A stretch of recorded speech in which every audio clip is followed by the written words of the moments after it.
ඔබ විශේෂ පුවත් විකාශය සමගින් අමාත්‍ය ජයරාජ් ප්‍රනාන්දුපුල්ලේ මහතා අභව ප්‍රාප්ත වෙයි. අද පෙරවරු 7:40ට පමණ වැලිවේරිය කාන්ති ක්‍රීඩාංගණයේදී බෝම්බයක් පුපුරා ගියේය.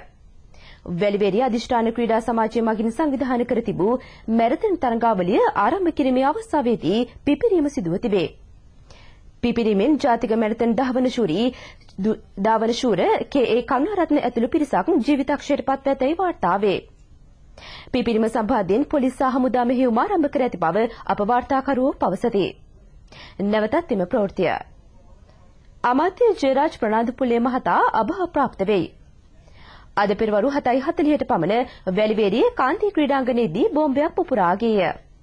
වැලිවේරිය අධිෂ්ඨාන ක්‍රීඩා සමාජය මගින් සංවිධානය කර තිබූ මැරතන් තරඟාවලිය ආරම්භ කිරීමේ අවස්ථාවේදී පිපිරීම සිදුව තිබේ. පිපිරීමෙන් ජාතික මැරතන් ධාවන ශූර කේ.ඒ. කරුණාරත්න ඇතුළු පිරිසක් ජීවිතක්ෂයට පත්ව ඇතැයි වාර්තා වේ. පිපිරීම සම්බන්ධයෙන් පොලිස් සහ හමුදා මෙහෙයුම ආරම්භ කර ඇති බව අප වාර්තාකරුවෝ පවසති.